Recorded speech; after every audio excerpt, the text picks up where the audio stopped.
Our story begins in a small town in Northern California, a place that has been referred to as the great state of Jefferson. The first stirrings of rebellion began in the 1940s. Citizens wanted to improve and develop much-needed roads in the southern Oregon and Northern California areas. The wealth of timber, minerals, and other natural resources were an added bonus to the movement. By downsizing California and becoming self-governing, the state of Jefferson planned to eradicate sales and income taxes, slot machines, and zero taxes on liquor. Red Bluff was a small town in the heart of Jefferson, with not much to do unless you were into the raising of livestock, hunting, or monster trucks. Somehow two of the most unusual characters met, fell in love, and this is how it happened.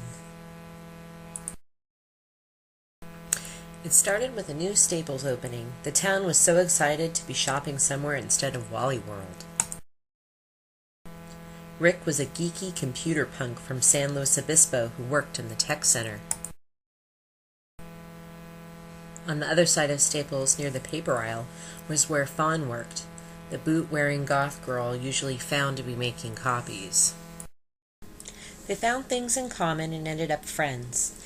Eventually, Rick moved away and they lost touch, until they finally bumped into each other at the right time in the right place, again through a mutual love of something special. It was beer. They liked beer from other countries. They drank beer from local breweries. They tried beer made in family members' garages. They wanted to try everything together and enjoy.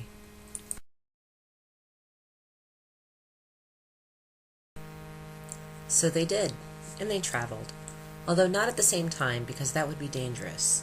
And since they were students without much money, they camped along the way, exploring the wilds of the state of Jefferson and their heart. One of the first beer excursions was near Patrick's Point in Humboldt County, quite famous for its cliffs. The couple camped at Agate Beach and looked for shells, interesting twigs, and rocks along the shores during the day. And in the evening they met with friends at the Lost Coast Brewery in Eureka for food, and you guessed it, beer. They tried the sampler first and found the seasonal Bilbo's Butterbeer was the best to be had.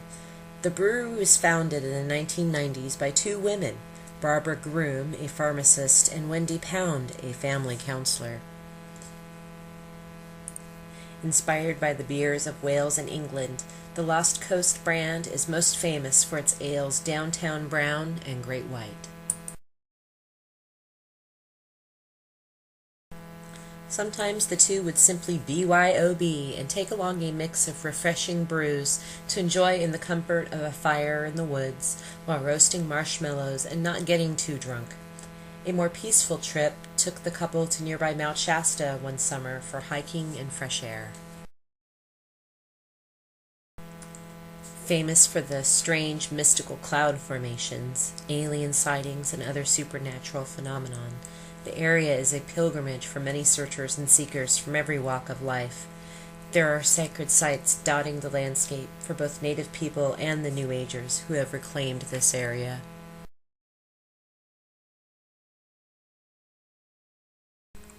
The natural surroundings are a phenomenon as well. Located near Dunsmuir, Mossbrae Falls is no longer accessible, but at one point there was a rough trail along the railroad tracks. Fed by many natural springs up the hill, the falls empty into the Sacramento River further along in the valley. After the love of each other and beer began to settle, so did Rick and Fawn. They had a wedding in Las Vegas, and a year later a beautiful baby girl. Life had an interesting kind of fun. The love had brewed into something new. They enjoyed the times they had together for drinking beer, and are now more selective